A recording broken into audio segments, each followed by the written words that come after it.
Usually it's the job of the FBI and CIA to solve mysteries, whether they be crimes the public knows about or something else entirely. The agencies often hire the best minds from around the country and provide aid in this, though some mysteries remain even for them. These are 5 of the most notorious FBI and CIA cases that are still unsolved. The unsolved murder of Elizabeth Short is one of the most notorious FBI cases of them all. The 22-year-old's body was found on January 15, 1947, just off a path in South Los Angeles. Elizabeth was an aspiring actress who'd moved to LA to try to further her acting career, though had no luck so far. In the final days before her murder, she told her friend and possible lover, Robert Red Manley, that he was planning on returning home to Massachusetts, but she needed to meet with her sister first. Red and an employee at the Biltmore Hotel were the last people to see her alive, making phone calls in the hotel lobby on January 9th. Elizabeth's body was found completely severed at the waist, severely mutilated and drained of blood. Investigators determined she'd only been dead for around 10 hours and hadn't been killed where she was found, as there was no blood at the scene. Police were able to identify the body via her fingerprints, which were on file as Elizabeth had been arrested for underage drinking a few years earlier. Number 5. After discovering her identity, local paper Los Angeles Examiner contacted Elizabeth's mother, Phoebe, to tell her Elizabeth had won a beauty contest. It was only after getting Phoebe to tell them personal information about the victim that they revealed Elizabeth had in fact been murdered. It was just one of the ways the Examiner went to great lengths to get scoops on the story. The Examiner's coverage grabbed the attention of the public, as well as Elizabeth's killer. A man claiming to be the killer called the journalist's office to congratulate him on the coverage and tell him to expect some souvenirs in the mail. Not long after, the Examiner received an envelope containing a number of Elizabeth's personal belongings, including her birth certificate, as well as an address book and a list of names. 22 suspects were identified in the initial investigation. These included the owner of the address book, Mark Hansen, who Elizabeth had previously been staying with, and medical doctors, as the method by which the body was cut into indicated someone with medical knowledge was behind the murder. The FBI ran checks on suspects and conducted multiple interviews. Many of the original suspects were dismissed, while others have come to light in the decades since, but the truth behind the murder will likely remain unknown.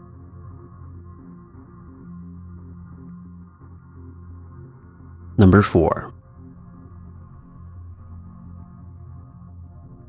In 1985, at the height of the Cold War, more than a dozen US and British counterintelligence agents working in the Soviet Union were uncovered by the KGB and put to death or imprisoned. To this day, the CIA hasn't been able to properly account for the mole that revealed details on at least 2 of the victims. After such heavy losses, the CIA set up a small unit to find the source of the leaks. At first, it was suspected the KGB may have been intercepting CIA communications or had bugged the agency, but by 1990, it was obvious there was a mole. However, it wasn't until 3 years later that they managed to find the mole, or as it would turn out, one of them. Aldrich Ames was living an extremely luxurious lifestyle that his CIA salary could not account for. His peers had pointed this out to their superiors in 1989, but the concerns were dismissed until the evidence was too overwhelming to ignore. In November of 1993, he was put under 24-hour surveillance, and in early 1994, he was arrested. Ames gave a detailed confession of his espionage against the US, including a timeline of events. He gave a specific date on which he turned over the identities of what he described as virtually all Soviet agents of the CIA and other American and foreign services known to me.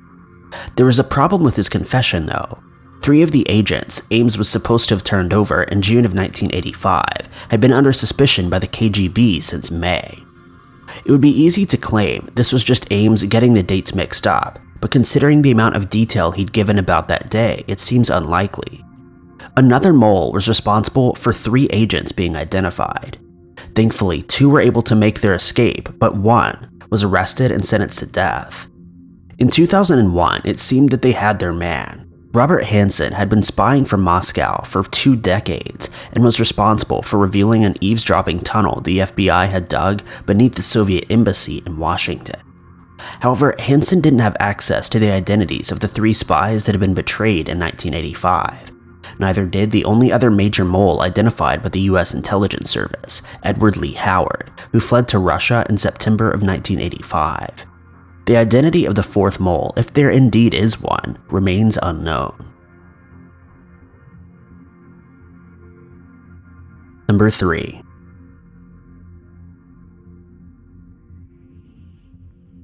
In 1982, 7 people died from cyanide poisoning in Chicago, leading to a nationwide change in the way medication was packaged. The person responsible for poisoning has not yet been found. The murders, which took place in September and October of that year, seemed to be random at first. The only connection between all the victims was that they'd taken extra-strength Tylenol tablets, painkillers, on the day that they fell ill. As soon as the link was discovered, police quickly tested the tablets, and they found the capsules had been laced with potassium cyanide at a level so toxic one capsule could provide thousands of fatal doses. Johnson & Johnson, the drug's manufacturer, acted quickly to stop manufacturing and advertising Tylenol, as well as recalling the already issued products.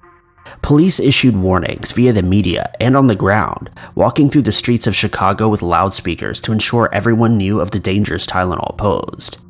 The deaths triggered what the FBI called the largest product tampering investigation in history, including FBI agents and 120 investigators from local police agencies. During the investigation, they found the tampered-with bottles all came from different pharmaceutical companies. The deaths only occurred in the Chicago area. This indicated the drugs had not been sabotaged during production, and it was likely the culprit had tampered with the bottles while they were on the drugstore shelves.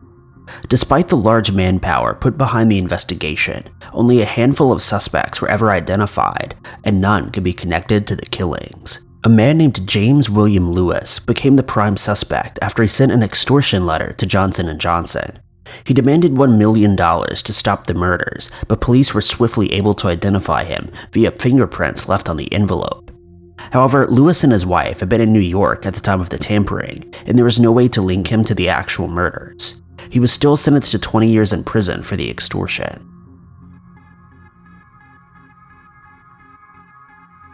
Number 2.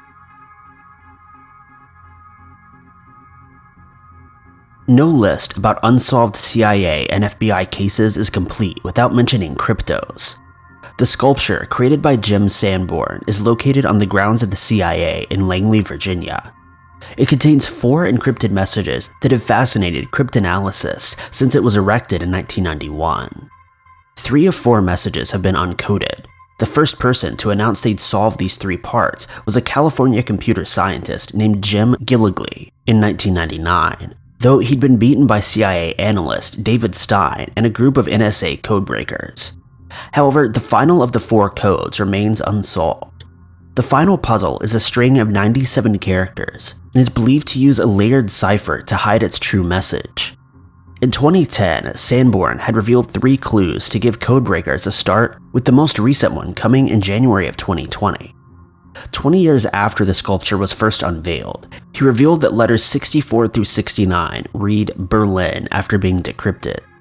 In November of 2014, to mark the 25th anniversary of the fall of the Berlin Wall, Sanborn revealed another clue. Letters 70 through 74 read the word clock after being decrypted.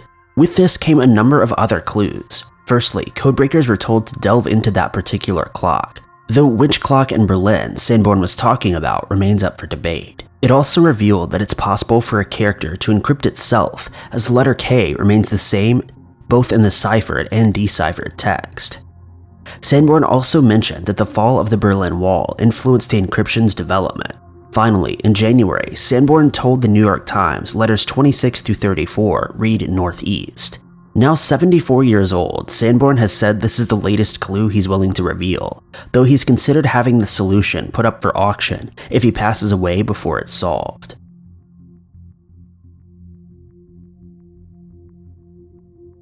Number 1.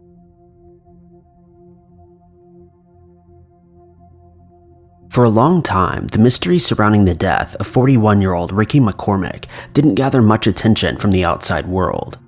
His body was found badly decomposed just 3 days after he was last seen on a desolate sliver of land between Mississippi and the Missouri rivers in 1999. The decomposition was so bad, the flesh on his fingertips had completely rotted away, and an autopsy was unable to determine his cause of death. Police suspected foul play and interviewed McCormick's friends and family.